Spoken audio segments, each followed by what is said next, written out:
Bismillahirrahmanirrahim. Amalan pasca salat, zikir. Sub pembahasan doa dalam Al-Quran. Doa dalam Al-Quran. Alhamdulillah. Sudah? Ini hari apa? Sabtu. Oh, boleh puasa di hari Sabtu? Oh, Masya Allah. Baik. Walaupun di Jumat, Sabtu, Ahad dianjurkan berbuka, kecuali ada runtutan dari puasa-puasa yang lain, seperti Syawal atau yang lain. Enggak, saya cuma pengen tanya saja, hari ini saya insya Allah tidak puasa. Jadi kalau mau minum pun nggak ada masalah gitu. Baik.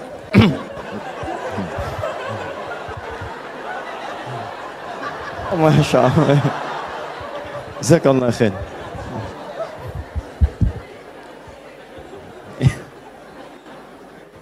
Sudah, kita mulai ya. Baik. Ibu kelihatan di sini? Bagus ya. Ayah bilang kelihatan, belum saya tulis sudah kelihatan. Quran surah keempat ayat 103. Allahu Akbar. Ini dasarnya. Fa'idha qadaytumus shalah. Quran surah 4 An-Nisa ayat 103. Paling kanan, agak sedikit ke tengah. Fa'idha qadaytumus shalah fadhkurullah. Ya, maka jika anda telah tuntas mengerjakan salat, telah selesai salatnya, fadhkurullah, segeralah berzikir kepada Allah Subhanahu wa taala. Jadi sunnah amalan pasca salat zikir. Ya, mengerjakan semua aktivitas yang mengingatkan kita dengan Allah Subhanahu wa taala. Zikir. Ragamnya sudah kita bahas, ya. Dari mulai istighfar, bacaan kalimat tauhid, Allahumma antas salam, bacaan ayat-ayat Al-Qur'an, sampai dengan doa Nabi yang singkat terakhir kita bahas, sampai kita dalami detailnya, dari mulai ilmu yang bermanfaat, rizki yang terbaik, dan amalan yang diterima. Kita sudah sampai situ kan? Baik. Sekarang kita lanjutkan supaya tidak banyak mengulang. Kita lanjutkan pada hal yang paling pokok. Ketika Nabi bermohon kepada Allah menunjukkan satu contoh. Ingat, contoh. Di Nabi itu sifatnya ada langsung membimbing doa, ada diberikan doa contoh, yang dengan doa itu maksudnya tidak harus sama seperti itu. Kalau kebutuhannya beda, boleh minta yang lain. Tapi akan lebih bagus baca dulu standar doanya, baru tambahkan minta kepada lain-lainnya. Misal, kita turunkan misalnya, kalau anda punya kebutuhan pasca salat, ingin berdoa, boleh. Apa dalilnya? Di Ibnu Majah itu, nomor hadis 925. Nabi berikan doa standar. Allahumma inni as'aluka ilman nafi'a, wa rizqan tayyiba, wa amalan mutaqabbala. Minta ilmu, awas, yang bermanfaat. Minta rizki yang berkah, dan mohon diterima amalannya. Ilmu bermanfaat, rizki berkah, diterima amalan. Tiba-tiba anda punya permintaan spesifik misalnya, Ustaz, saya seorang ibu, sekarang sedang mengandung, pengen kandungannya itu Ustaz diberkahi oleh Allah, pengen lahirannya lancar, pengen normal, pengen baik. Apa doanya? Apakah boleh berdoa setelah itu? Boleh. Karena tadi doa yang disampaikan itu standar dari Nabi yang pokok, yang memberikan contoh. Maksudnya silahkan berdoa apa saja minta. Kalau enggak kepikiran doa, minta doa dengan yang standar ini. Itu maksudnya. Jadi tidak harus terbatas dengan doa itu, tapi jadikan sebagai patokan doa, setelah itu minta yang lain-lainnya. Paham? Baik. Nah sekarang saya ingin ajarkan, ada isyarat dalam Al-Quran, bagaimana supaya doa kita mau minta apapun selama baik menurut Allah, itu akan cepat dikabulkan. Seperti apa mintanya? Yuk, saya turunkan dulu satu, kita pelajari dasarnya dulu ya. Quran surah ke-7 ayat 23, dasarnya dulu. Nanti baru masuk kepada doanya. 2 Quran surah ke-28, misal ayat ke-16. 3 kita ambil misalnya Quran surah puncaknya langsung 39 ayat 53. Lalu masuk kepada doa-doanya misal.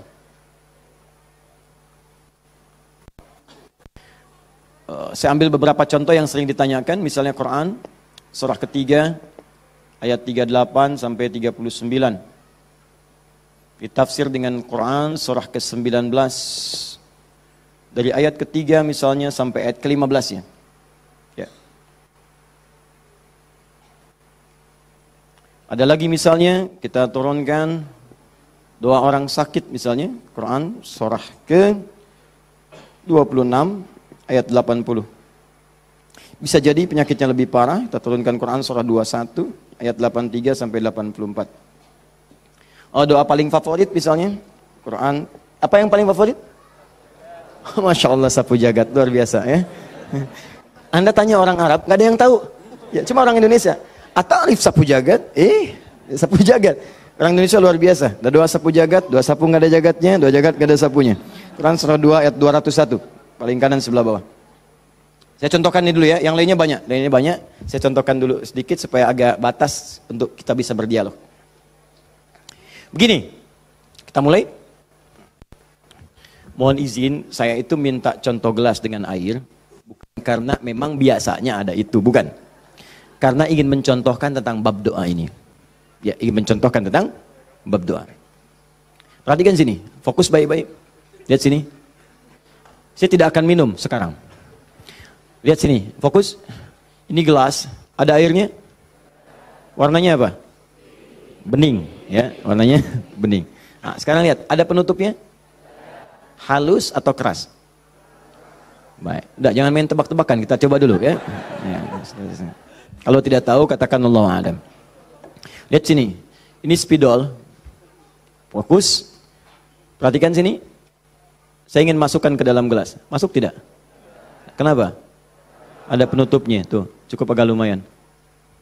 Ada lagi kalau ditutupnya seperti ini. Karena ini nggak ada penutup, kadang-kadang apa yang ada itu yang digunakan. Tisu misalnya. Lebih halus daripada yang tadi. Perhatikan baik-baik. Ini kalau dimasukkan bisa masuk. Ya, bisa, sudah. Kemudian lihat baik-baik, ada yang lebih keras lagi daripada yang pertama. Ini yang pertama, ini yang kedua. Misal, saya ambil yang lebih ekstrim seperti ini. Tutup begini. Fokus. Ini mau dimasukkan sampai kapanpun, sampai kiamat kurang 2 hari, susah. Sulit luar biasa. Perhatikan baik-baik. Fokus, fokus, fokus. Ada orang ingin bermohon kepada Allah Subhanahu wa taala. Kalau tidak ada sekatnya, tidak ada penutupnya, baik yang pertama, yang kedua, apalagi yang ketiga, maka semua yang diminta mudah untuk masuk. Minta spidol, masuk. Minta logam, masuk. Minta emas, masuk. Semua masuk. Tapi seringkali terjadi ada orang memohon, rasanya sulit kemudian untuk terkabul. Minta ini susah, minta ini lambat, minta ini sulit. Dan ini melanggar kaidah yang umum. Kaidah umumnya mengatakan setiap berdoa akan dikabulkan sepanjang itu baik bagi dirinya. Dan itu memang baik, tapi kenapa tidak masuk gitu. Misal kaidah standarnya di Al-Quran surah kedua Al-Baqarah ayat 186.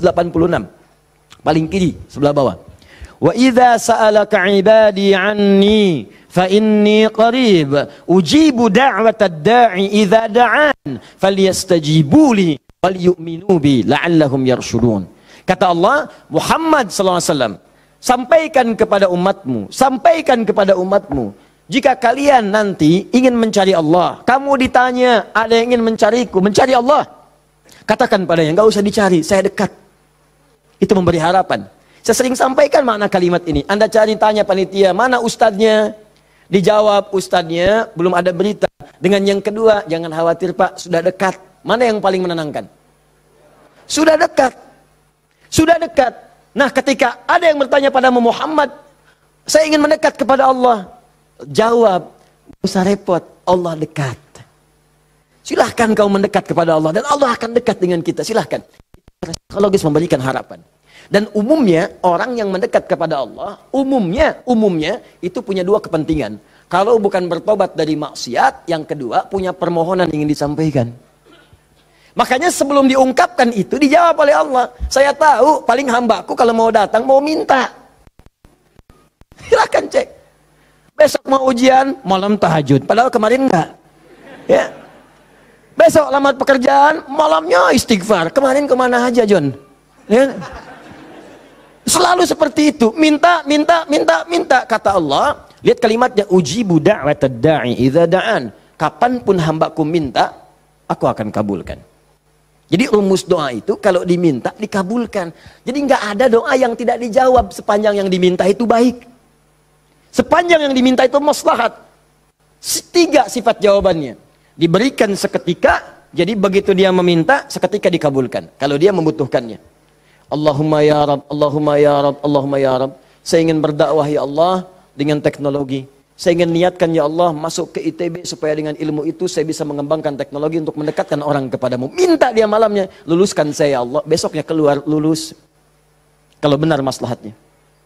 Ada yang kedua, ditunda itu sampai dia sanggup untuk menerimanya sebagai amanah kehidupannya.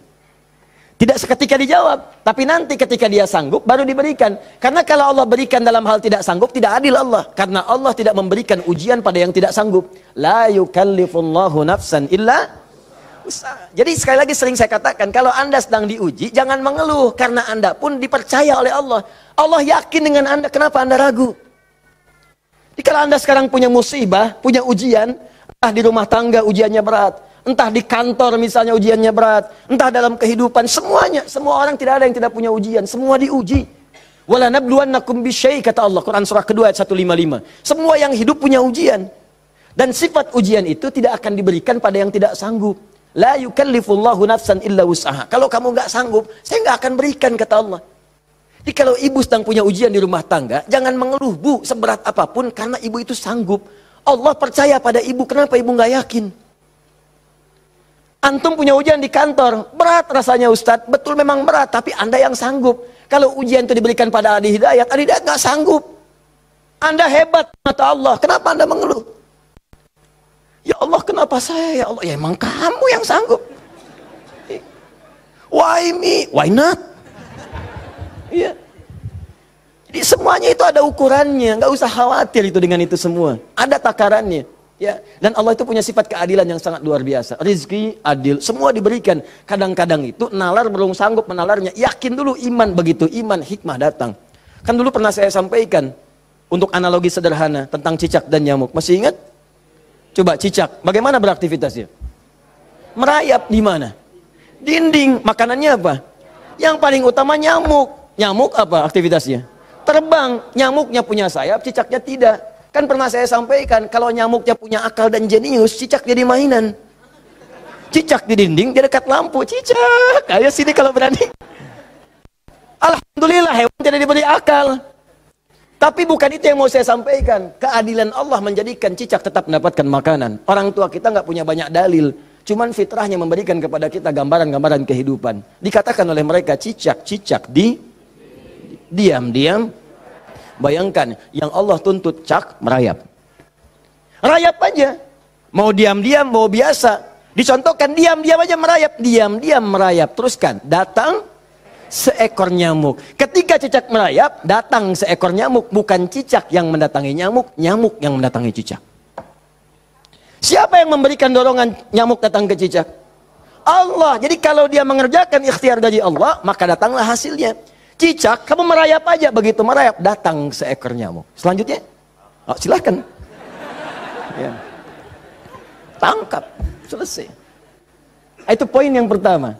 Jadi saya ingin berikan gambaran dalam kehidupan, ada unsur keadilan yang diberikan oleh Allah Subhanahu wa Ta'ala. Jadi yang pertama tadi langsung diberikan, yang kedua ditunda, dia saat sanggup menerimanya. Kalau nggak sanggup, nggak akan dikasih. Anda punya anak 5 tahun, ya, pengen minta hadiah pada Anda. Bobo, motor. Pengen minta motor. Anak 5 tahun pengen minta motor beneran. Dibelikan nggak? Ya, Anda memang mampu. Tapi pada saat itu, nanti nak ya, Bapak belikan motor yang hebat. Sekarang motor yang ini dulu, motor-motoran. Setelah itu, dia siap 2 tahun, 3 tahun, 4 tahun, 10 tahun ke depan, diberikanlah motor itu. Apa karena Anda tak mampu membeli? Tidak, karena dia belum siap. Anda minta sekarang, tiba-tiba 10 tahun kemudian Anda dapatkan. Cuman saat dapat, Anda nggak sadar kalau itu tuh hasil doa Anda yang dulu. Itu. Kadang-kadang demikian. Anda pengen jadi dokter. Ujungnya kan dokter, masuknya pengen ke UI. Tiba-tiba keterimanya di Undip misalnya. Tapi kan jadi dokter juga. Anda pengen proyek yang besar, dikerjakan sekarang, nggak dapat, doa-doa belum terkabulkan. Tiba-tiba 10 tahun kemudian dapat proyek yang besar yang nilainya ternyata diakumulasikan 10 tahun ke belakang. Itu doa Anda. Kalau pengen bukti lebih dalam, betapa banyak orang tua yang berdoa sejak anaknya masih dalam kandungan. Pengen ini, pengen itu, dikabulkan setelah anaknya 20 tahun dia keluar dari kandungannya. Itu kan hasilnya.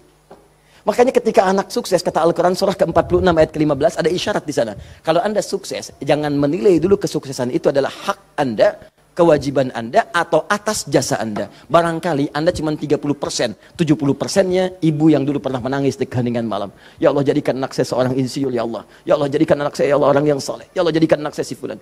Bapak Anda yang dulu cuma makan singkong, datangnya ke sawah, kemudian kerjakan segala rupa, ya Allah. Jadikan anak saya lebih hebat dibandingkan saya. Puluhan tahun yang lalu mereka bermohon kepada Allah, doanya terkabul ke puluhan tahun kemudian. Makanya ketika Anda berhasil, kata Al-Quran, jangan dulu merasa bangga, karena boleh jadi jasa terbesarnya jasa orang tua dulu. Makanya Ismail, perhatikan baik-baik. Ismail yang mendapatkan air zam-zamnya. Lihat. Bergerak kakinya, gerak, keluar. Tapi Anda jangan lupa, ketika Ismail kehausan, ibunya mencari air. Disimpan Ismail, dia bergerak tangan kakinya. Karena kalau anak itu sudah mulai haus baik, pasti tangan kaki itu bergerak. Tapi air nggak keluar. Kapan air keluar? Setelah Sayyidah Hajar bolak-balik. Safa Marwah, bermohon kepada Allah. Positif, berdoa, minta. Ketika kemudian bagian yang terakhir ketujuh itu berada kemudian di Marwah, tiba-tiba mendengar satu percikan air keluar. Kapan air keluar? Karena jejak kaki Ismail yang menendang kemudian ke arah pasir itu, malaikat mengepakkan sayapnya. Keluarlah. Kata ibunya, zam. Zam itu artinya kumpul jangan berhenti, kumpul jangan berhenti, kumpul jangan berhenti. Kalau kumpul saja mungkin berhenti, ijma, tahadda. Ini zam. Kumpul jangan berhenti, kumpul jangan berhenti. Sampai sekarang air itu selalu berkumpul, tidak pernah berhenti. Dikenallah dengan air zam-zam. Orang kebanyakan cuma minum zam-zamnya, tapi tidak pernah mendalami kisahnya. Di situ ada bakti orang tua, di situ ada sayang kepada ibu, di situ ada cinta kepada orang tua, dan sangat luar biasa. Poin ketiga, kadang-kadang meminta sesuatu yang A diberikan B oleh Allah.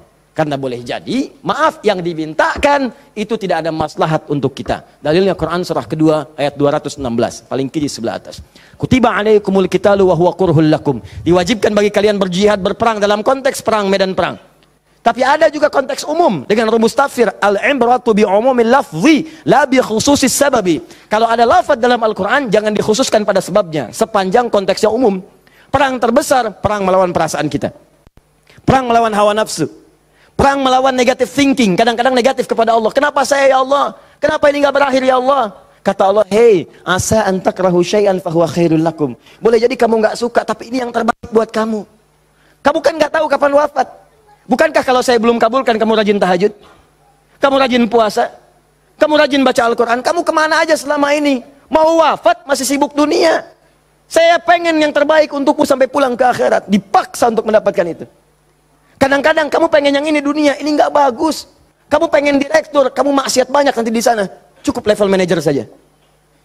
Wa asa an tuhibbu syai'an fa huwa syarrul lakum. Kadang-kadang yang ideal yang dipengenkan itu enggak bagus kata Allah. Kenapa? Wallahu ya'lamu wa antum la ta'lamun. Karena Allah tahu masa depan engkau tidak. Anda punya anak 5 tahun sakit, dia kata dokter jangan makan apel. Jeruk boleh enggak dok? Boleh. Maka anak itu merengek, mama pengen apel. Kata mama jangan, enggak bagus. Apel dibelikanlah jeruk. Ini kan jeruk mama, bukan, ini jeruk rasa apel. Paham? Nah, jadi ini yang pertama, sifat doa itu kalau diminta pasti dikabulkan. Tapi ada segelintir orang yang ketika memohon ternyata tidak mendapatkan bagian itu. Apa persoalannya? Perhatikan, hadisnya sahih. Sampai Al-Imam An-Nawawi mencantumkan ini dalam salah satu hadis di Al-Arba'innya. Thumma dzakara rajula. Awas, hati-hati. Yutilus safara. Thumma dzakara rajula yutilus safara asy'atha aghbara. Lalu Nabi mengisahkan tentang seorang lelaki yang menempuh perjalanan panjang sampai tampilannya penuh debu. Ya, bahasa Inggrisnya kurang lebih the kill of the kumel. Ya. Jadi udah banyak debu lah ya dalam dirinya. Awas ya, yamuddu yadaihi ila sama, lalu mengangkat tangannya ke langit, ngangkat tangan. Nanti saya ajarkan fikih mengangkat tangan ya. Fayaqulu ya Rab, dan dia berkata ya Rab. Fokus sebentar. Orang ini kisahnya itu punya permohonan yang sangat berat ingin disampaikan. Penting permohonannya. Sangat pengen dijawab. Lalu dia melihat cara doa cepat dikabulkan. Di antaranya ada 3. Ada 3. 1, doa dalam perjalanan. Perjalanannya perjalanan pada ketaatan, bukan maksiat. Awas hati-hati, bukan perjalanan maksiat. Dan bukan jalan-jalan biasa. Awas hati-hati. Kau mau kemana? Mau ke Hawaii? Titip doa ya. Doa orang safar kan dijawab. Tuh yang umrah, yang haji, gitu kan? Ya, itu yang dimintakan. Mohon, minta. Tapi kalau yang perjalanan maksiat tidak. Bro, mau kemana? Las Vegas. Titip doa ya. Itu belum dimohon, udah ditolak. Ya, belum dimohon. Jadi, satu, menempuh perjalanan panjang. Kedua, orang yang mengangkat tangan. Jadi usahakan nanti saat berdoa itu biasakan mengangkat tangan. Nanti ada fikihnya. Ada yang cuma satu jari misalnya, ya, saat khutbah Jumat khatib ada. Ya, ada yang kemudian mengangkat tangannya, ada yang rendah, ada yang tinggi, ada yang posisi begini ada saat istisqa. Yang standar itu angkat kedua tangannya, ya, sejajar dengan dadanya di sini, sejajar. Sini ya. Dan nggak usah malu. Allah itu kan tidak akan malu untuk memberi. Justru Allah itu dalam hadis sahih, Allah akan merasa malu. Di sini bahasa kiasan, majas maksudnya. Membiarkan seseorang yang mengangkat tangannya, kemudian dalam keadaan hampa, artinya tidak menjawab doanya. Dia ada seorang bertanya kepada Rasulullah, ya Rasulullah, bagaimana seorang berdoa mengangkat tangannya? Kemudian Nabi mengatakan, bagaimana menurutmu kalau ada seseorang meminta kepadamu menengadahkan tangannya begini? Ustaz, tolong Ustaz, tolong Ustaz. Di depannya langsung begini. Dua-duanya begini. Kata orang ini, saya malu kalau nggak ngasih. Saya malu kalau nggak ngasih. Maka kata Nabi, Allah lebih merasa malu. Karena Allah itu sifatnya lebih dalam dibandingkan dengan hamba. Rahmannya, rahimnya, pemberinya, wahabnya. Kata Nabi, Allah lebih merasa malu ketika membiarkan seorang mengangkat tangan memohon dan meninggalkan dalam keadaan hampa. Ya, jadi Anda mengangkat, itu biasanya sejajar dengan dada di sini yang standar. Kalau saya biasanya mendekatkan seperti ini dan menggabungkan di antara jemari di garis-garis yang ada ini. Kan garis kita itu kan ada garis kan, kanan kiri. Ya, biasanya kalau saya mendekatkan begitu kemudian menyatukan dan meluruskan lalu bermohon kepada Allah. Ya, nanti ada lagi fikih yang lain menghadap kiblat dalam keadaan berwudu ada, tapi poinnya mengangkat tangan. Ya, standarnya mengangkat sejajar dada. Boleh seperti ini renggang boleh. Mau dirapatkan seperti tadi boleh. Ya, saya memilih untuk yang merapatkan. Ya, silahkan bebas. Yang penting di sini ada dalil mengangkat tangan boleh saat berdoa. Baik, 2, 3, memohon didahului dengan al-asmaul husna. Memohon didahului dengan al-asmaul husna. Masih ingat yang pertama tadi apa? Safar, perjalanan jauh. Kedua, mengangkat tangan. Ketiga, dibuka atau didahului dengan al-asmaul husna. Ya, awas fokus. Dalilnya apa? Langsung dari Al-Quran dan Sunnahnya. Di Al-Quran misalnya Quran surah ke-17. Sudah? Dari ayat 110-nya. Ketika Allah sampaikan, Qulid Allah awid'ur rahman ayyamma tad'u falahul asmaul husna. Ada? Paling kanan, agak sedikit ke tengah. Qulid Allah. Hei, kalau kamu punya kebutuhan, panggil Allah. Panggil Allah. Bukan panggil dukun, bukan panggil paranormal, bukan panggil yang macam-macam. Panggil Allah, minta. Karena Allah sudah janji. Allah sudah berjanji dalam kandungan kita. Di Quran surah ke-7 ayat 172. Wa idh akhadha rabbuka min bani Adam min zuhurihim dzurriyyatahum wa ashhadahum ala anfusihim. Awas, alastu bi rabbikum? Qalu bala syahidna. Ketika Allah mengambil perjanjian pada setiap anak cucu Adam. Awas, hati-hati, sejak dalam masa kandungan. Ditafsir di Al-Arba'in, di hadis Nabi riwayat Abu Abdurrahman Abdullah bin Mas'ud radhiyallahu ta'ala anhu. Awas, nomor 4 posisinya di Al-Arba'in, paling kiri sebelah atas. Disampaikan, inna ahadakum yujma'u fi batni ummi, kata Nabi, 40 yawman nutfah, thumma yakunu 'alaqah, thumma yakunu mithla dhalika mudhighah, thumma yursalu ilaihi al-malak. Awas, fayanfukhu fihi ar-ruh wa yaktubu bi arba'in, yu'maru bi katbi 40. Ya, bi katbi rizqihi wa ajalihi as'idun huwa am syaqiyyun. Awas, hati-hati. Dalam usia 4 bulan ditiupkan nafasnya. Awas, masuk ruhnya, ditiupkan ruh, bernafas dia, ditetapkanlah 4 hal, terjadilah perjanjian pada saat itu. Perjanjian pertama, alastu bi rabbikum. Apakah engkau berikrar mau menjadikan aku sebagai Rabb? Siap? Apa? Kenapa menyebut Rabb? Padahal Allah bisa mengatakan begini, alastu ilahakum, alastu rahmanakum. Tapi Allah mengatakan alastu bi rabbikum. Bukankah aku Rabbmu? Rabb tidak disebutkan kecuali mengandung sifat rububiyah. Rububiyah itu perawatan, pengawasan, perhatian. Sifatnya yang paling pendek disebut dengan murabbi. Karena itu guru orang tua disebut murabbi. Karena orang tua memperhatikan, orang tua merawat. Kalau tanpa batas, perawatannya cepat, perhatiannya dalam, hilangkan kalimat mimnya, muncullah kalimat Rabbnya. Maka Allah disebut dengan Rabbun. Kalau kita meminta, Allah lebih cepat pemberiannya dibandingkan dengan hamba. Dan tidak ada batas. Rabbun, Rabbun, Rabbun. Makanya setiap kita minta, disebutkanlah kalimat Rabb itu.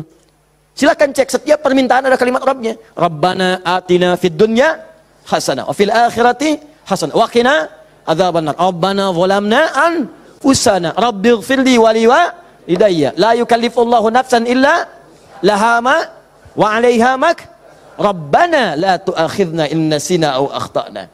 Jadi kenapa disebutkan kata Rabb itu memberikan isyarat seakan-akan mengatakan begini, maukah engkau berikrar menjadikan aku bersaksi aku sebagai Tuhan, nanti yang saat engkau hidup aku akan perhatikan kau. Aku akan berikan kebutuhanmu. Aku akan sembuhkan kalau sakit. Aku akan penuhi apa yang kau minta. Akulah Rabb dengan sifat rububiyahnya. Makanya setiap Anda minta Rabb. Jelas? Saya kembalikan. Ketika Anda memohon kepada Allah, dahulukan dengan al-asmaul husna. Qul ud'ullah, panggil Allah, minta. Kalau ada masalah minta, ya Allah, maaf ya, bukan bikin status. Bukan bikin status. Diuji dengan musibah yang dibikin status. Aku tidak menduga akan seperti ini.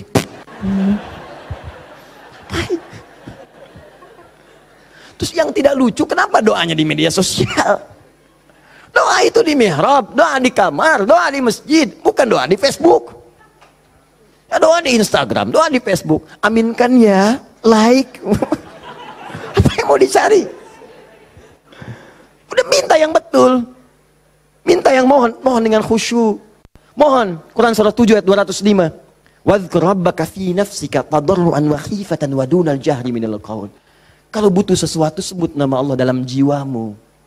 Bukan dalam media sosialmu, bukan di WhatsAppmu, bukan di Instagrammu. Online-kan hatimu dengan Allah, minta dalam jiwamu dengan penuh ketundukan, dengan penuh kepasrahan, dengan penuh harap. Mohon ya Allah, ya Rabb, minta. Sebut namanya bagaimana, ya Allah, atau yang kedua Ar-Rahman, atau nah ini rumusnya, ayyamma tad'u, atau kapanpun kamu ingin panggil minta sama Allah, falahul asmaul husna. Carilah nama-nama terbaik yang Allah miliki sesuai dengan kebutuhanmu. Jadi Allah itu telah memberikan nama bagi dirinya sesuai kebutuhan kita. Panggil dengan nama itu. Misal ya, maaf. Anda terkait rezeki nih, mau bekerja, pengen rezeki yang berkah. Panggil namanya ya Allah, sambungkan dengan nama Asmaul Husnanya. Ya Allah, ya Razzaq. Teman-teman yang kuliah di kampus, di sekolah, besok mau ujian atau mau masuk sekolah belajar pertama, supaya diberikan ilmu yang dalam. Ya Allah, ya Alim. Allahumma faqihni fid din wa 'allimni ta'wil. Ya Allah, ya Alim, Rabbi zidni ilma warzuqni fahma. Ya Allah, ya Alim. Punya ujian berat, ya Allah, ya Sabr.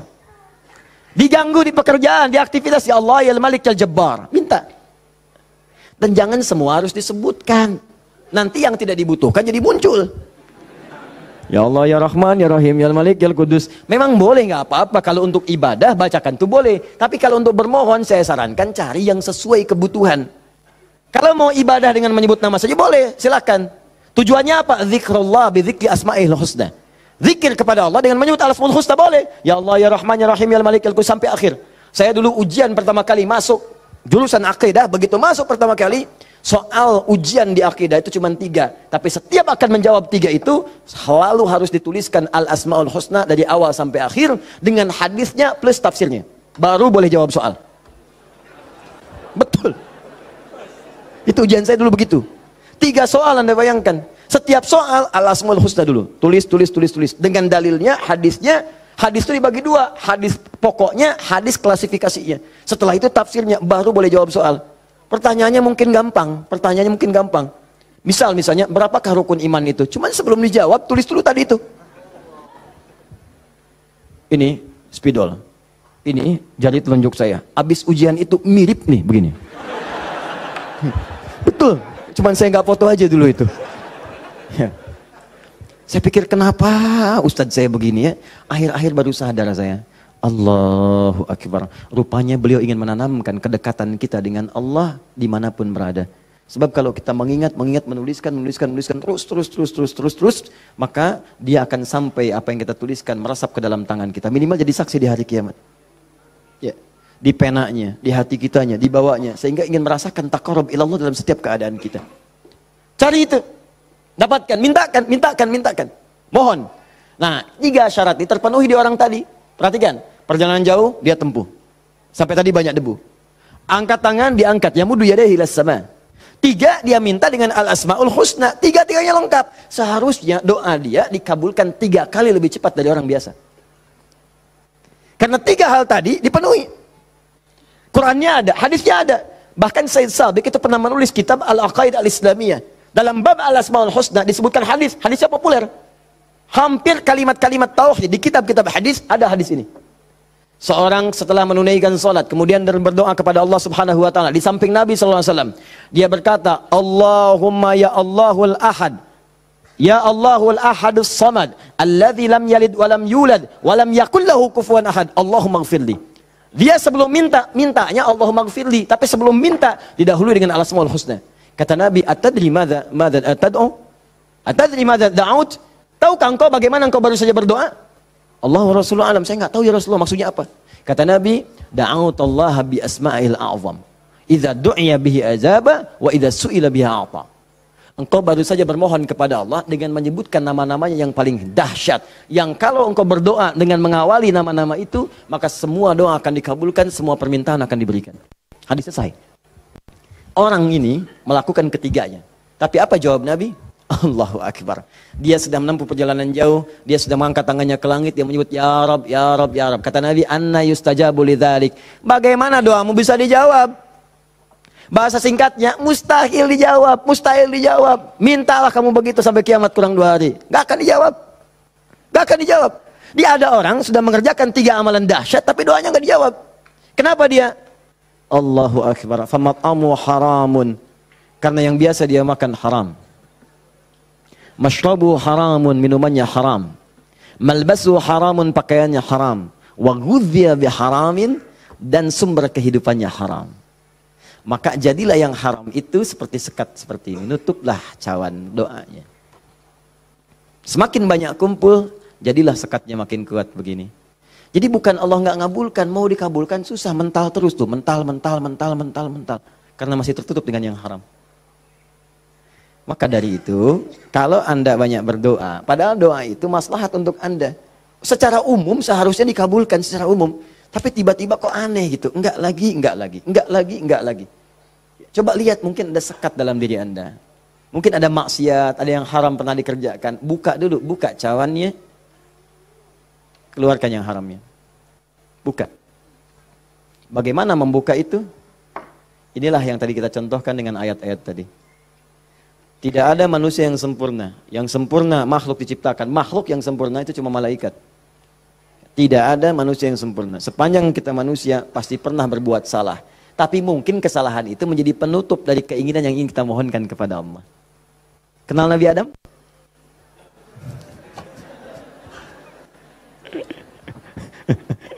Alhamdulillah.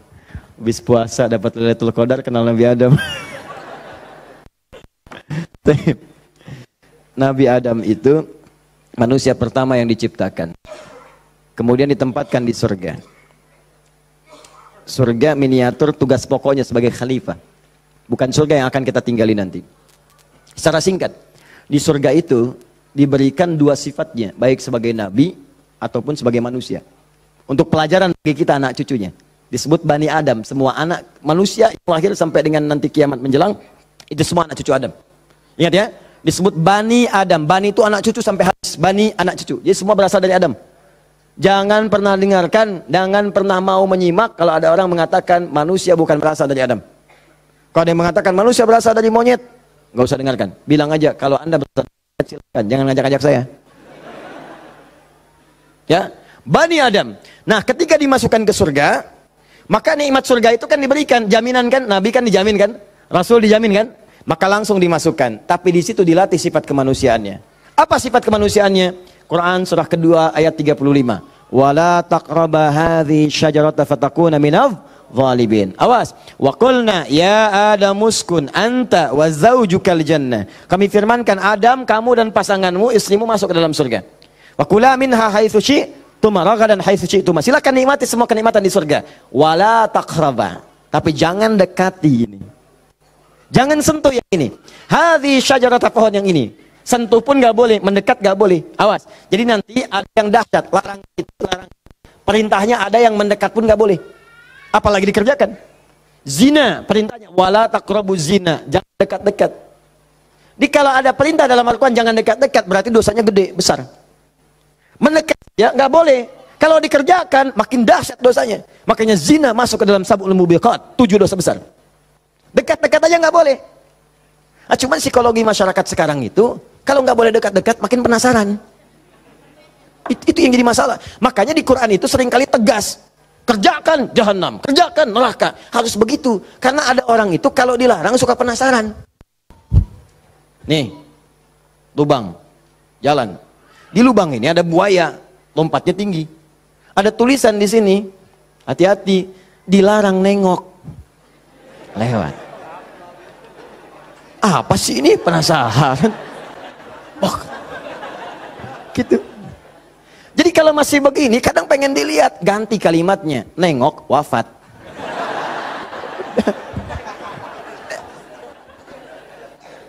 Selesai. Udah. Itu sederhana gitu. Ya, makanya banyak kalimat di Quran tuh begitu. Hati-hati. Ya, orang yang merencanakan pembunuhan berencana, Quran surah 4 misalnya kan, An-Nisa. Ya, misal, dia ayat ke 92-nya. Wa may yaqtul mu'minan muta'ammidan fajaza'uhu jahannam. Orang yang sengaja merencanakan pembunuhan, satu orang beriman saja, maka dia sudah pesan kapling neraka jahanam. Khalidan fiha, kekal di dalamnya. Wa ghadiballahu alaihi, Allah murka kepadanya. Wa la'anahu dilaknat wa 'adalahu 'adzaban 'azima, dan dijanjikan siksa yang dahsyat. Siapa yang pengen pesan kapling di neraka jahanam? Maka muncul yang seperti itu, datang. Saya kembalikan ke sini, maka caranya adalah buka dulu ini nih. Buka dulu sekatnya. Tidak ada yang sempurna. Makanya Nabi Adam ketika kemudian ditempatkan di surga, surga ujian ya, bukan surga yang akan kita tempati. Dari mana dalilnya Ustaz? Karena di surga nanti kita itu sudah nggak ada ibadah lagi. Nggak ada ibadah. Nggak ada yang salat lagi, nggak ada yang puasa lagi. Cukup di dunia aja. Di akhirat tinggal mendapatkan hasilnya. Kita panen nanti. Ya, jangan terlampau soleh. Cita-cita di surga supaya bisa sholat tahajud. Allah, terlampau soleh. Udah tahajud di dunia aja. Nyampe sana tinggal nikmati. Tinggal dinikmati.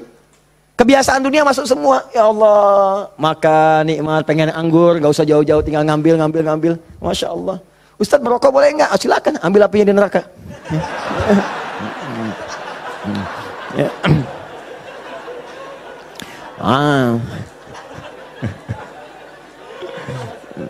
Dah.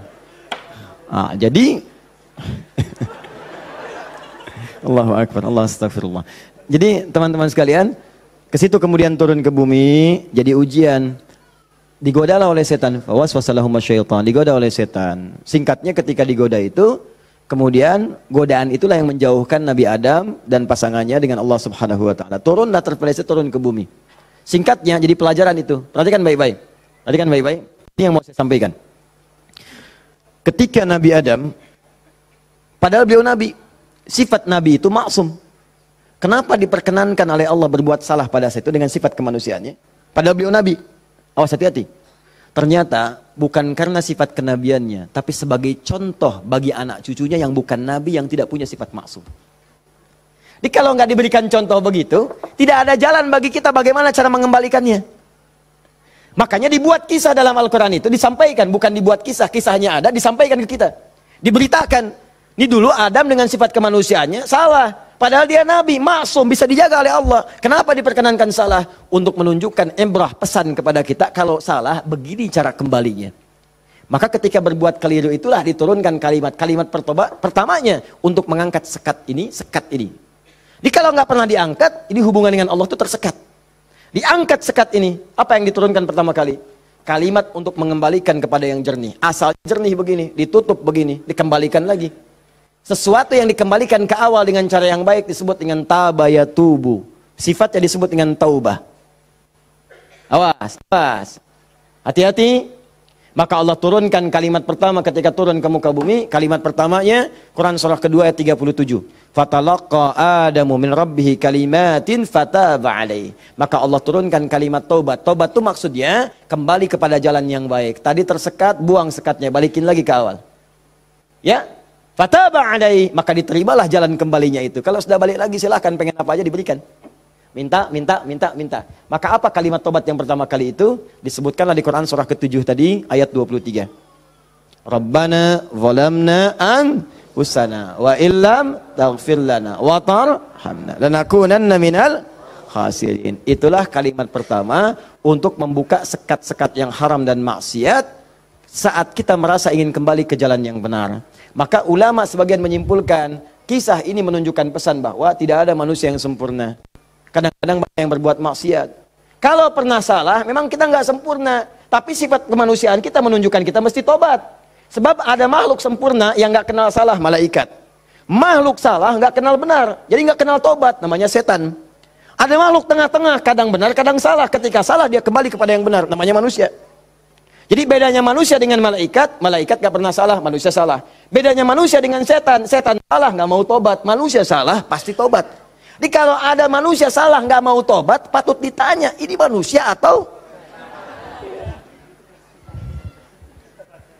sifatnya. Jadi kita mesti tanyakan, lihat di cermin.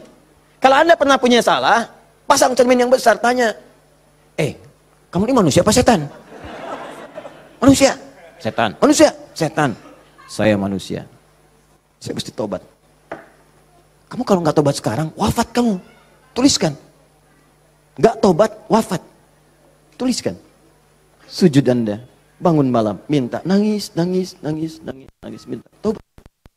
Kalimat itu. Makanya setelah kalimat itu dibacakan, baca, muncullah kemudian ayat 26, 27-nya itu. Ya bani Adama, la yaftinannakumus syaitanu kama akhraja abawaikum minal jannah. Hei anak cucu Adam, anak cucuku, disebut anak cucu. Jadi kisah tadi itu buat kita yang bukan nabi, bukan rasul.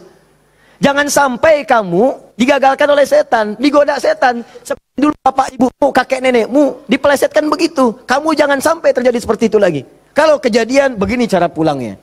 Makanya kalau ingin berdoa, pertama kali sebelum meminta, lulus ujian kah, lancar rezeki kah, damai di rumah tangga, buka dulu sekatnya. Supaya apa yang kita minta mudah masuk semuanya. Jelas? Buka. Kalimat pertama standarnya, Rabbana zalamna anfusana wa illam taghfir wa tarhamna lanakunanna minal.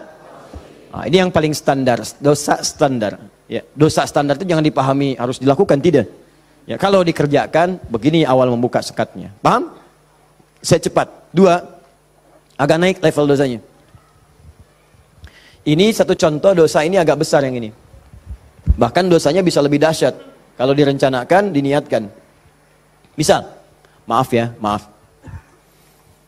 Saya pun mengagendakan nanti di tahun ini mudah-mudahan bisa Allah berikan kesempatannya. Saya pengen juga bisa safari ke pesantren-pesantren, ya, lembaga permasyarakatan, ya, Sukamiskin misalnya, kemana lagi, bisa lihat.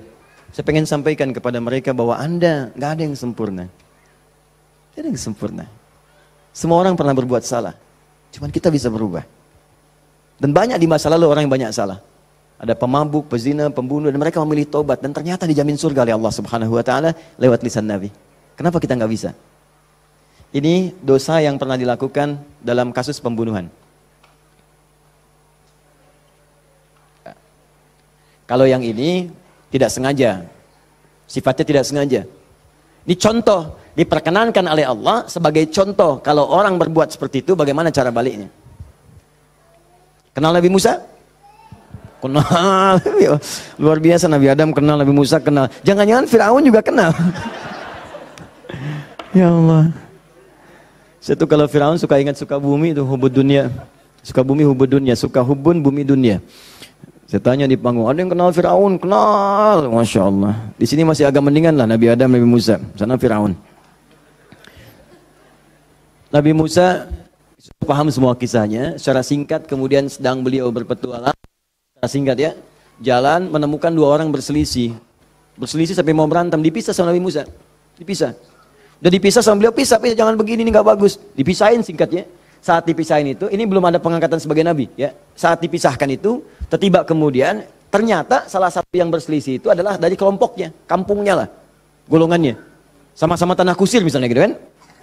Malah ngadu, Musa kamu gimana? Kamu kan teman saya, sekampung kita nih, ini merendahkan kita nih. Ayo keroyak bareng-bareng. Ini provokasi kata Musa, diluruskan oleh Musa. Diluruskan. Begitu diluruskan masih ngotot, diberi pelajaran, tampar oleh Musa. Nabi Musa itu kekuatannya, teman-teman sekalian, setiap nabi itu punya kekuatan 10 kali laki-laki biasa. Dan Nabi Musa terkenal sebagai nabi juga yang paling kuat. Tampar, wafat. Nabi Musa. Alhamdulillah Nabi kita Nabi Muhammad. Ya, Nabi Musa juga baik, semua Nabi baik, semua Nabi baik. Ingat, jangan dipotong kalimat saya, Nabi kita semuanya baik. Semua baik, semua baik, semua baik. Semuanya baik, semuanya baik. Baik, tampar wafat. Begitu ditampar, padahal Musa melakukan sesuatu yang benar dan nggak ada niat memberi pelajaran aja niat. Niat yang memberi pelajaran, bagus, bang benar. Tapi begitu kemudian dia wafat, ada perasaan bersalah. Apa doanya kemudian pada saat itu diabadikan dalam Al-Quran? Rabbi inni zalamtu nafsi faghfirli. Yang indah fataba alaih. Rabbi inni zalamtu nafsi. Ya Allah, aku salah. Zalim saya. Padahal nggak diniatin loh Pak Bu. Nggak diniatin. Cuman kejadian gitu kan. Dan itu belum ada pengangkatan sebagai nabi, belum. Nanti diangkatnya setelah bertemu nanti kisah yang lainnya. Jadi secara singkatnya terjadilah peristiwa itu, lalu turunlah kemudian diabadikan doanya dalam Al-Quran. Rabbi inni zalamtu nafsi. Jadi kalau ada di antara kita, misal pernah berbuat siapapun, tingkat kesalahannya sampai ke sini, tidak sengaja, atau pernah berbuat yang serupa, cepat taubat. Karena kalimatnya sudah turun. Nanti kalau sampai hari kiamat gak taubat, lebih berat lagi. Coba mau berkata apa di hadapan Allah Subhanahu Wa Taala? Hei, aku kan dah turunkan kalimat di bumi supaya kamu taubat. Kamu kan pernah bunuh orang kan? Tanggal sekian, jam sekian, kamu kejar-kejar, kamu tembak, kamu bom, kamu bunuh, kamu tusuk, kamu pukul, kamu macam-macam kan. Ada semua rekamannya terbuka. Aku turunkan kalimat tobat lengkap dengan kisah tuntunannya. Kenapa kamu nggak tobat? Mau jawab apa? Allah sudah kasih cara pulang tapi nggak digunakan. Allah nggak salah kan di situ. Diturunkan kalimatnya dan bahkan dijamin fataba alaih, diampuni oleh Allah. Ayo balik lagi. Makanya 2000 tahun setelah Nabi Musa, lahir Nabi Muhammad SAW, itu diantara sahabat-sahabat yang jadi sahabat terbaiknya, kan dulu banyak yang hobinya juga begitu, jahiliyah. Ada yang hobinya berkelahi. Kenal Umar bin Khattab? Umar bin Khattab radhiyallahu ta'ala anhu, luar biasa, tegas, kekar, wah, senang duel sebelum masuk Islam. Siapa yang berani dengan saya? Ayo naik ke bukit itu, Jabal Qubais ditunjuk, bukit paling favorit. Naik ke sana, yang sekarang ada istana raja di situ. Ya di samping Zam-Zam itu. Naik. Sebelum berduel dengan saya, pamit dulu pada ibu yang telah melahirkannya karena dia akan pulang tanpa nama. Umar, Allahu Akbar. Apa yang terjadi? Masuk Islam halus. Toha tersentuh, masuk Islam. Lalu kasarnya berubah menjadi tegas, dipakai melindungi Nabi SAW, dipakai menegakkan syariat dengan baik. Kehalusannya muncul. Sampai datang, tengok orang jadi khalifah, perhatikan orang. Luar biasa. Tegasnya muncul. Ya, waktu Abdullah bin Ubay bin Salul itu, seorang munafik, kalau sholat di belakang Nabi, saf paling depan. Tapi begitu bubar, provokator paling pertama Abdullah bin Ubay bin Salul. Begitu keluar, Muhammad nih SAW. Mecah belah kita aja.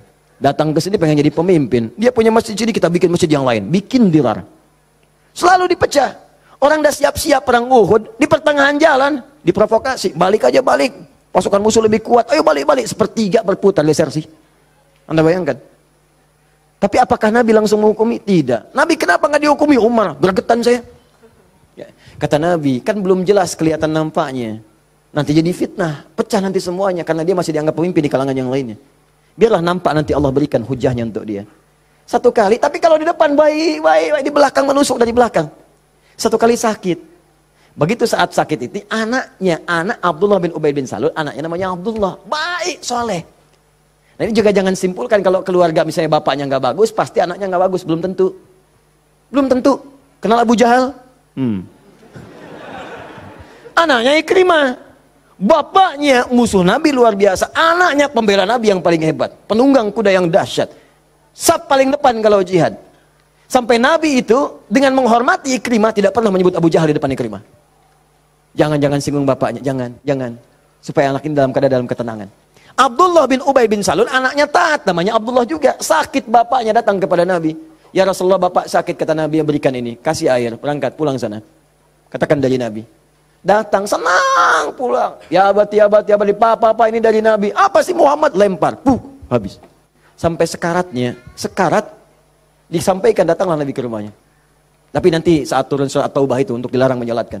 Begitu datang ke tempatnya, apa yang dikatakan? Manjanya luar biasa.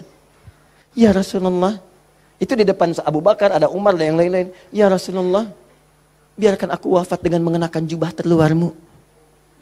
Apa kata Umar? Ya Rasulullah, izinkan aku memenggal kepalanya. Itu cuman jubah aja kok, pakai aja, pakai. Dia meninggal.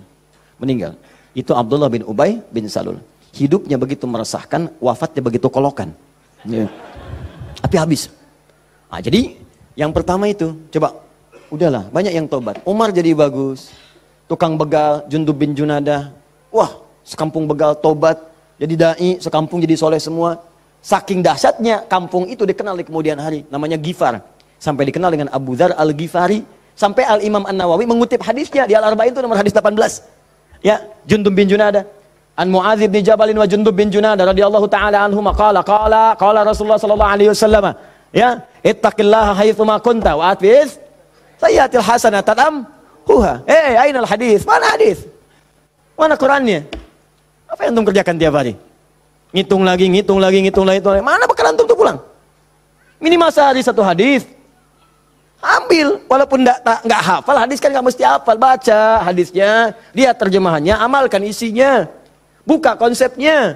57 hadis kitab iman, tiap hari baca satu. Antum pebisnis, keluarkan hadis-hadis bisnis, tiap hari satu.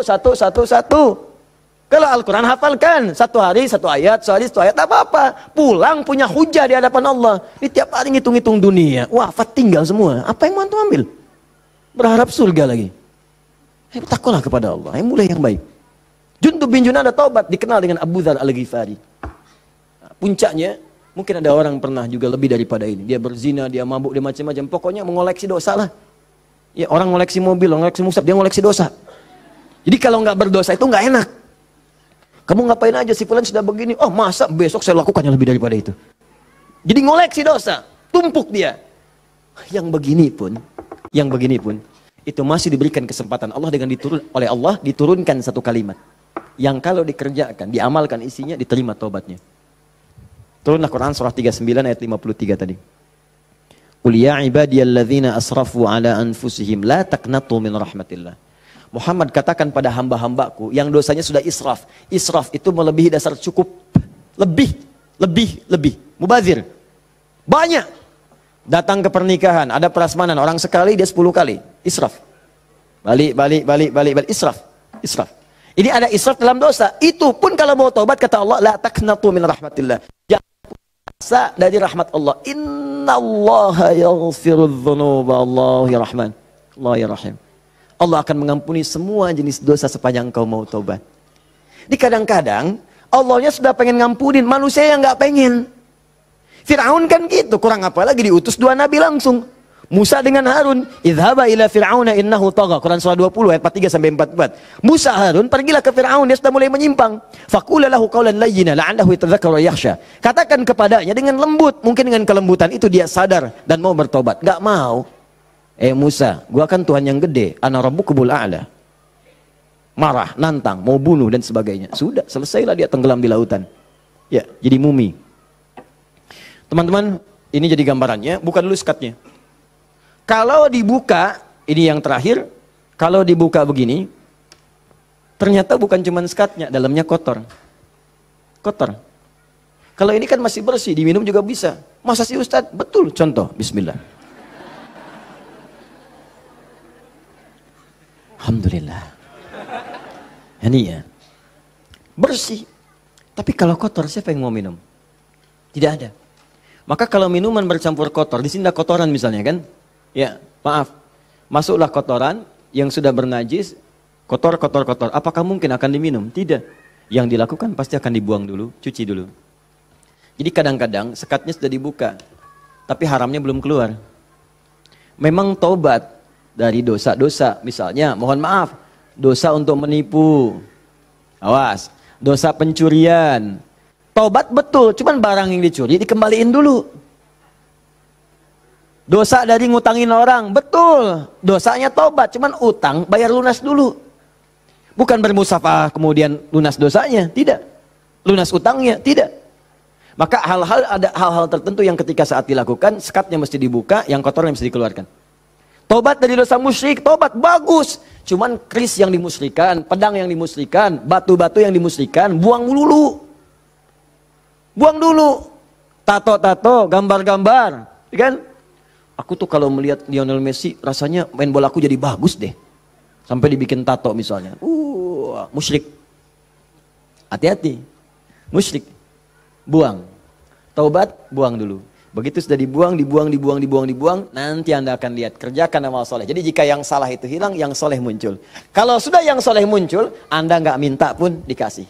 Nggak percaya, silahkan buktikan. Bedakan rasanya, rasakan bedanya, dan pasti akan terasa bedanya. Akan lain. Demi Allah saya katakan akan lain. Paham di sini? Nah, jadi sebelum meminta, saya harap coba Anda kerjakan dulu ini. Setelah itu silakan minta, mohon. Usahakan kalau minta, pertama punya wudhu ya. Ini dianjurkan, disunnahkan dalam setiap keadaan. Jadi usahakan wudhu itu selalu ada. Kalau batal, nggak sempat ada air, tayamum. Ya, saya mendengarkan guru-guru saya, ulama-ulama, salafus saleh, orang-orang saleh membiasakan berwudhu. Saya coba ikutin, ternyata manfaatnya luar biasa. Dan jadinya di kebiasaan. Jadi kalau kita nggak berwudhu nggak enak. Ya, wudhu. Kalau Anda biasakan seperti itu, nah biasa nanti saat berdoanya enak. Ya, pertama wudhu dengan baik. Kedua, pastikan semua aktivitas kita dikerjakan dengan yang halal. Jadi jangan pernah sentuh yang haram-haram. Pakaian jauhkan dari yang haram. Makanan, perangkat itu jauhkan dari yang haram. Nanti ada kenikmatan tersendiri. Kedua, yang ketiga, menghadap ke arah kiblat kalau mampu. Kalau tidak, seadanya. Ya, seadanya saja. Nah, misal mohon maaf sedang di pesawat, kan? Apalagi jadi pilot, ya kan? Menghadap ke arah kiblat. Jadi bahaya, gitu kan? Nah, jadi sesuai dengan keadaannya. Minta. Jadi pertama apa? Punya wudhu.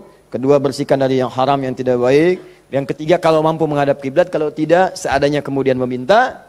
Ya, lalu yang keempat tadi masih ingat dengan al-asmaul husna. Yang kelima, angkat tangannya. Kalau memang di situ diperkenankan mengangkat tangan. Nanti kalau sudah seperti itu silahkan pilih doa-doanya.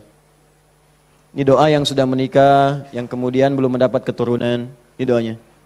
Quran surah ketiga ayat 38 sampai 39, tambah Quran surah 19 ayat 3 sampai 15. Kalau bisa dilakukan di mihrab. Jadi di rumah bikin mihrab. Nggak harus ada ruangan. Sehamparan sejadah kalau memang ruangannya terbatas, sehamparan sejadah tapi minta dengan benar. Ya, minta dengan benar dan yakin kepada Al-Qur'an. Ya. Yakin sama Allah aja, yang lain jangan disebut. Ya Allah, kata Ustaz Ali Hidayat, berdoa di mihrab dikabulkan. Saya nggak usah disebut. Minta aja kepada Allah, minta dengan keyakinan janji di ayat-ayat itu. Saya pernah ajarkan ini pada beberapa kawan dan alhamdulillah selama ini 100% Allah berikan. Ada yang 8 tahun diberi keturunan, dari sekian tahun, ya. Tapi yang paling indah ketika disampaikan, udah 8 tahun Ustaz, saya udah sekian tahun Ustaz, sampaikan, nih saya tuh bukan karena saya bilang, tapi saya belajar dari Quran katanya seperti ini, coba deh yakin sama Allah, minta. Nggak lama tuh, sekian, tiba-tiba Masya Allah pada nangis saja. Dipotoin mihrabnya, potoin sejadahnya, potoin macam-macamnya. Cobalah, wallahu a'lam, mungkin Anda termasuk bagian itu. Kalau memang bagian dari ujian yang Allah titipkan. Ini doa kalau sakit, pegang yang sakitnya. Kalau yang ringan-ringan, capek, pegel, macam-macam, kan? Dan seterusnya Quran surah 26 ayat 80. Doanya Nabi Ibrahim, wa idza maridtu fahuwa yashfin. Kalau aku sakit, pasti Allah sembuhkan. Pasti Allah sembuhkan. Pasti Allah sembuhkan. Ya, saya berani menyampaikan ini karena nasihat guru-guru dari para ulama-ulama, orang-orang saleh sebelumnya, dan saya coba amalkan ternyata luar biasa. Ya, apa Anda nggak kira ceramah dalam sehari 4, 5 kali, 6 kali, kadang ceramah suaranya luar biasa, harus kadang-kadang teriak-teriak yang nggak jelas tuh kan, kadang-kadang serak. Saya pernah 1 kali, ini yang paling dahsyat tuh di Kalimantan, suara habis hilang. Seperti itulah, pokoknya nggak ada suara, hilang. Hilangnya itu sore jam 5:30, 6 ngisi ba'da maghrib. Anda bayangkan? Kebayang? Baik. Jadi ngisi ba'da maghrib hilang jam 5:30, 6. Apa yang saya lakukan? Saya ingat ayat ini. Saya pegang aja. Pegang, wa idza maridtu fahuwa yashfin. Wa idza maridtu fahuwa yashfin. Ya Allah, kalau saya sakit pasti Engkau sembuhkan. Engkau yang titipkan tugas ini, Engkau yang berikan perangkatnya, Engkau yang amanahkan, Engkau pasti akan berikan kemudahan. Fa idza maridtu fahuwa yashfin. Minta air hangat ya, minta minum, terus minta lagi. Itu apa yang terjadi? Allahu Akbar. Begitu masuk kepada maghrib, keluarlah suara itu. Pertama mirip-mirip Allah yarham almarhum Ustaz Arifin Ilham. Ya, agak serak-serak. Ba'da Isya, keluar semua. Keluar. Habis ceramah, hilang lagi. Itu betulan. Habis ceramah hilang lagi. Istirahat malam. Besoknya ada lagi. Saya bersyukur sekali pada Allah. Sampai saya bingung bagaimana cara bersyukur yang terbaiknya. Ternyata ya Allah terima kasih menjaga tadi malam saya supaya nggak banyak ditanya orang. Suara habis istirahat kita besoknya ada lagi. Itu hal yang paling luar biasa berkesan. Biasanya kalau orang sudah dalam kondisi yang sangat darurat, tiba-tiba Allah tolong, kan ada keindahan tersendiri kan. Indah itu luar biasa. Makanya kadang-kadang kalau belum dijawab, jangan dulu marah. Mungkin Allah memberikan anugerah terindah yang belum pernah engkau miliki. Paham ya? Maka berdoalah dalam jiwamu, sentuhlah ia tepat di hatimu, maka ia akan jadi milikmu untuk selamanya.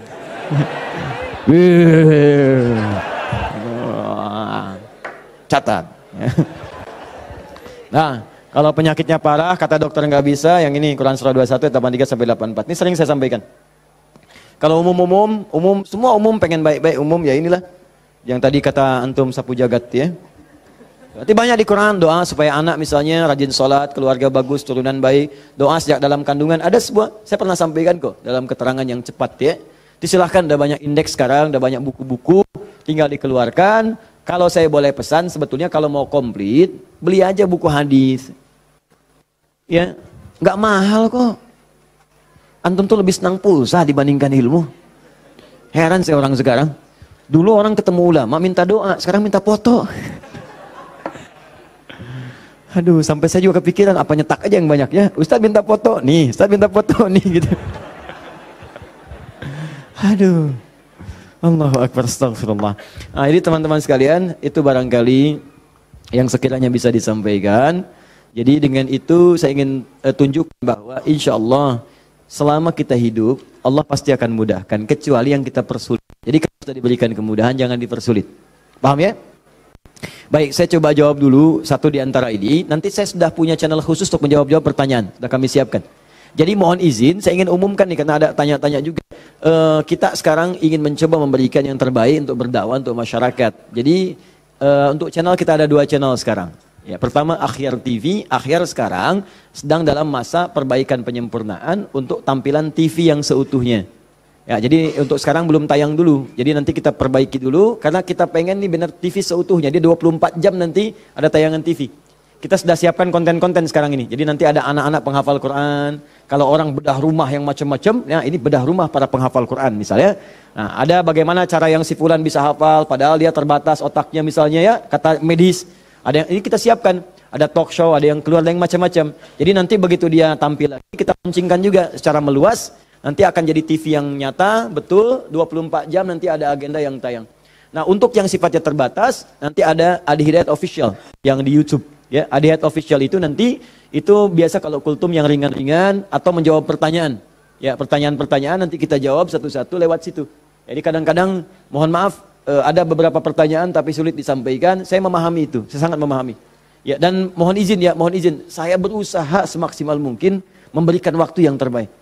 Saya pulang dakwah masih jam 11:30 malam, saya lihat ada surat masuk. Begitu ada surat, Masya Allah panjang. Saya bilang staf saya, minta telepon orang ini. Telepon, kita bicara. Sampaikan. Ada yang bisa dijawab via WA, kita jawab. Dan seterusnya. Tapi memang agak banyak, jadi tidak semuanya kita bisa kemudian jawab secara langsung. Nah, untuk tanya jawab ini, nanti ada 3. 1, kita jawab di lokasi kalau memungkinkan.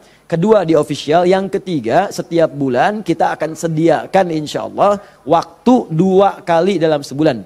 Ya, di Kamis pekan ketiga dan Kamis pekan keempat. Kalau tidak ada halangan, saya sediakan khusus dari mulai pagi jam 10 sampai dengan ke asar. Tapi tempatnya mungkin di Bekasi, akan disediakan ruang untuk silaturahim atau konsultasi. Jadi kalau Anda mau datang, ya datangnya di waktu itu, jangan datang di waktu yang lain. Mungkin akan sulit kemudian untuk bertemu dengan saya. Jadi saya sediakan di waktu itu. Kadang ada yang datang, kemudian juga di waktu-waktu yang saya tidak ada. Itu yang kadang-kadang saya sedih. Di situ kadang saya merasa sedih. Ya, datang tapi tidak ada gitu sayanya. Jadi saya coba perbaiki yang sepanjang saya bisa lah, saya maksimalkan. Ya, jadi itu poinnya. Jelas ya? Kalau saya sudah jelas, mudah-mudahan bisa dipahami. Dan ini saya jawab dulu deh satu supaya bisa tuntas. Assalamualaikum warahmatullahi wabarakatuh, Ustaz. Assalamualaikum warahmatullahi wabarakatuh. Saya seorang supir dari sebuah bank konvensional. Mau nanya apakah gaji saya termasuk dalam riba? Nah, apabila saya zakatkan sudah bersihkah gaji saya? Ya, saya salat nafilah dikerjakan berapa rakaat dan waktu yang dikerjakan kapan? Manfaat dari salat tersebut apa? Maaf ya, 1 kertas ini saja cukup untuk saya jawab untuk hari ini. 5 pertanyaan dari sini saja. Yang lain nanti saya inikan di official. Baik ini, kalau Anda ragu dengan sesuatu, maka cari yang meyakinkan. Sudah, itu jelas hukumnya. Awas, hati, innal halala bayyinun, innal harama bayyinun, wa bainahuma umurun mushtabihatun. Ya, yang halal itu jelas, yang haram itu jelas. Di antara keduanya ada yang syubhat. Rumus syubhat itu tanya dulu kejelasannya. Kalau memang tetap gak jelas, maka tinggalkan, itu lebih bagus. Paham ya? Saya kerja ustaz di bank konvensional, bagaimana hukumnya? Kalau ada ribanya haram hukumnya. Kalau kemudian tidak mendapati yang lain dan darurat hidup ada di situ, maka sifat daruratnya muncul. Tapi darurat sifatnya sementara, bukan sementerus. Jadi sambil di situ antum mencari pekerjaan lain. Ya ada di bank syariah misalnya, ada yang lain misalnya, silahkan masuk ke situ. Yang ininya kemudian antum kurangi itu persatu sampai dapat yang baru itu, tinggalkanlah yang meragukan di situ. Paham ya? Ya itu hukumnya jelas sekali. Kemudian salat nafilah. Nafilah itu betul, salat nafilah hukumnya sunnah. Ya banyak jenisnya, kapan waktunya, bagaimana ragamnya. Contoh, ada yang siang sampai ke malam, namanya rawatib. Hadisnya At-Tirmidzi nomor hadis 586. Ya ada berapa bilangannya, yang pokok ada 12. Misal, apa bunyinya? Bunyinya kurang lebih, qala Rasulullah sallallahu alaihi wasallam. Ya perhatikan baik-baik teman-teman sekalian. Man shalla 12 raka'atan, siapa yang salat 12 rakaat fi yaumin wa lailatin, dari siang sampai malam. Arba'an qabla dzuhri, 4 rakaat sebelum zuhur. Raka'ataini ba'daha, 2 rakaat setelahnya. Raka'ataini ba'dal maghrib, 2 rakaat setelah maghrib. Raka'ataini ba'dal isya, 2 rakaat setelah isya. Raka'ataini qabla subhi, 2 rakaat sebelum subuh. Rumusnya 4 sebelum zuhur, 2 setelah zuhur 6, 2 setelah maghrib 8, 2 setelah isya 10, 2 sebelum subuh, jadi 12 rumusnya. 12. Kalau tak mampu 12-nya, misalnya zuhur boleh. Hadisnya dari Ibnu Umar, mengerjakan 10 rakaat karena tak mampu 12-nya, maka dihitung pahalanya sama karena keadaan yang sangat darurat itu. Tambah lagi misalnya ada sunnah, sunnahnya mutlak, bukan masuk rawatib, tapi dia masuk ada yang sebelum salat fardu. Misal, salat sunnah misalnya qabliyah asar, sebelum asar, sifatnya bukan rawatib, mutlak, tapi dikerjakan sebelum asar, jadi qabliyah. 4 rakaat di Abu Daud dari Ibnu Umar radhiyallahu taala anhuma. Apa bunyinya? Rahimallahu ra'an shalla qabla al-asri arba'an. Allah merahmati seseorang yang salat sebelum asar 4 rakaat. Hadisnya sahih. Ada lagi sebelum maghrib. Cuman ini tidak terlampau ditekankan kecuali dalam kondisi yang memang dibutuhkan. Apa bunyinya? Bima makna qala Rasulullah sallallahu alaihi wasallam wa sadaqa rasuluhu kama qala. Perhatikan kalimatnya. Shallu rak'ataini qabla al-maghrib wa la tattakhidhuha sunnatan. Silahkan sholat 2 rakaat sebelum maghrib, tapi jangan dibiasakan. Wala tattakhidhuha sunnatan, kata para ulama hadis. Di antara maknanya, sebetulnya tidak terlampau ditekankan sholat ini. Cuman kalau sedang ada kebutuhannya, silahkan lakukan. Apa contohnya? Misal, contohnya dalam keadaan sedang di Masjid Al-Haram. Ya, Masjid Al-Haram itu fadilahnya banyak. Kemudian orang juga banyak yang tawaf. Sudah adzan, Allahu Akbar, adzan. Tawaf, masih tawaf berlangsung. Antum zikir sudah, baca Quran sudah, masih ada waktu, belum qomat. Daripada antum ngerjakan yang tidak betul, yang tidak ada manfaatnya, lebih baik sholat 2 rakaat. Itu yang dimaksudkan. Daripada mengerjakan yang tidak tepat, pas lagi depan Ka'bah, bisa kesempatan sholat, selfie, ceklik, sedang di depan Ka'bah, menunggu waktu maghrib, habis pahala. Itu maksudnya. Tapi kalau di tempat-tempat tertentu yang tidak ada hajatnya seperti itu, lebih baik langsung ke iqamat. Karena maghrib ke isya itu padat waktunya. Khawatir bacaannya pun kemudian mepet-mepet, ada orang kemudian sedang singgah, kan waktu-waktu padat tuh, ada yang sedang singgah, ada yang transit, ada yang macam-macam. Makanya jangan terlalu panjang bacaannya. Jangan terlalu panjang. Kalau sudah masuk ke isya, silahkan. Subuh silahkan, tambah panjang boleh. Mu'adz bin Jabal ngimamin kemudian isya, bacanya Al-Baqarah. Ini kisah nyata. Di belakang makmum, Allahu Akbar, datang sholat pertama semangat penuh semua. Begitu nengok kosong. Kosong, mulai capek, lemah orang, diadukanlah. Oh Mu'adz nih, kata Mu'adz, munafik semua, munafik. Marah mereka disebut munafik. Kan Mu'adz benar, orang yang malas-malas sholat isya munafik. Tapi orang-orang juga benar, kami bukan munafik nih, ente yang kepanjangan. Diadukan pada Nabi. Ditanya, Nabi klarifikasi, panggil dua-duanya. Masya Allah, hadis yang paling indah. Ditanya, kenapa begini Mu'adz? Tanya dulu masyarakatnya, kenapa kalian begini? Kami nggak enak itu munafik sama Mu'adz. Kenapa Mu'adz? Ya memang benar Rasulullah. Apakah bukankah engkau katakan orang malas salat isya itu munafik? Kami nggak terima karena Mu'adz salatnya kepanjangan. Al-Baqarah, kami capek, kami lelah. Masya Allah. Apa kata Mu'adz? Mu'adz, kenapa kamu begitu? Kata Mu'adz, ya Rasulullah, saya akan ngikutin Anda. Rasul kan saya sholat di belakang Rasul, bacanya Al-Baqarah saya ikutin. Mu'adz, kamu benar, cuman kan saya imam, makmumnya kamu. Tapi kan kalau kamu, imamnya kamu, makmumnya mereka. Itu kalimat dikutip kemudian oleh sahabat Ali bin Abi Thalib. Ketika menjadi khalifah disoal oleh masyarakat di demo. Ali begini, kenapa kalian? Ali gimana sih? Zaman Abu Bakar nggak ada seperti ini. Zaman Umar nggak ada seperti ini. Zaman Utsman nggak ada seperti ini. Zaman kamu kenapa begini? Kata Ali, zaman Abu Bakar, Umar, Utsman, rakyatnya saya. Zaman saya, pemimpinnya saya, rakyatnya kamu. Paham ya? Ah, jadi teman-teman sekalian, kita kembalikan lagi kepada yang tadi. Jadi silahkan untuk salat sunnahnya tadi, ya qabliyah silahkan. Seperlunya sesuai dengan tempatnya. Tambah lagi misalnya dengan salat duha, ada syuruk. Syuruk ada, ya waktunya kalau sekarang mungkin 1 jam lah amannya, ya setelah salat subuh. Kalau diprediksi, sekarang sudah ada digital. Duha. Syuruk itu awal duha, pertengahan duha, akhir duha. Duha dibagi 3. Ya, pertengahan duha sekitar masuk pada jam 8, jam 9. Akhir duha sekitar jam 10, setengah 11. Ya, rakaatnya berapa? Dari 2, 4 sampai 8. Boleh. Lebih dari itu silahkan.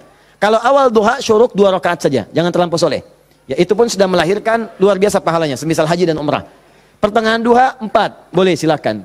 Ya, akhir duha boleh sampai 8. Di situ nanti ada fadilah-fadilahnya. Nanti kalau sampai ke situ kan kita akan masuk ke bahasan itu. Ya, ragam salat sunnah, kita nanti akan jawab. Dan yang paling tinggi di malam hari salat tahajud. Salat tahajud, silakan kerjakan. Dan kami ada bahasan tersendiri tentang itu. Terakhir izin menyampaikan pengumuman. Insya Allah kami telah melakukan seleksi untuk yang beasiswa, yang ke luar negeri. Bersiap-siap karena syekhnya yang dari Sudan terutama itu akan datang dalam waktu dekat. Dan sekaligus menjemput anak didik yang telah lulus untuk berangkat kuliah di Sudan. Insya Allah 25 orang. Ya, anak didik kami yang dikirim ke Turki, kami berikan liburan. Insya Allah pulang mereka, bertemu keluarganya tahun ini. Ya, pulang, nanti silahkan bisa bercengkrama dengan anak-anaknya selama 2 bulan, setelah itu pulang lagi untuk belajar. Kemudian yang di Madinah juga sudah ada, di Kairo ada. Alhamdulillah berita baiknya yang di Kairo, kemarin kami bertemu dengan 2 orang syekh di majlis kami. Dan tadi di Palembang tadi malam dari Mulhaqdini atas keagamaannya dari Mesir juga minta biografi. Dan berita baiknya insya Allah juga akan diberikan kuota beasiswa ke Al-Azhar. Ya, nah secara singkat nanti insya Allah berita baiknya bulan depan kami akan membuka kembali program PKU, ya program kadar ulama, pendidikan kadar ulama. Saya bimbing selama setahun langsung, saya yang bimbing, saya tempatkan di tempat saya tinggal, kami biayai, kami akomodasinya tanggung semua. Nanti tahun depannya kami sekolahkan sesuai dengan bakat dan jurusannya. Insya Allah bagi nanti yang ingin ikut berminat akan dibuka tesnya, silahkan nanti ada rentang usianya di situ, ya. Tentang usia yang kira-kira bisa melanjutkan studi. Saya berharap ini sumbangsi terbaik juga bagi bangsa supaya nanti ada ulama di kemudian hari, daerah-daerahnya ya bisa lebih baik lagi. Dan itu yang bisa kita lakukan karena banyak kontribusi ulama kita membangun negeri ini. Kita cintai negeri ini, kita kembangkan, kita baguskan, kita sayangi semuanya. Saya pengen ke depan ada orang-orang baik yang memimpin. Ya, Adi Hidayat itu selesai nanti, meninggal selesai. Mudah-mudahan saya wafatnya syahid. Mudah-mudahan ya. Dan kita bisa di majlis ilmu, mungkin sedang mengajar, meninggal. Saya pengen begitu ya. Masya Allah, mudah-mudahan insya Allah. Nanti ada yang menggantikan. Ya, kita sekarang coba-coba bangun pesantren, bangun majlis-majlis ilmu. Nanti dari situ mereka yang akan menggantikan. Mungkin anak bapak ibu juga. Ya, saya cuma bisa melakukan itu. Yang terakhir, bulan depan kita akan mulai karantina. Yang saya janjikan dulu, program 30 hari, 30 juz menghafal Quran.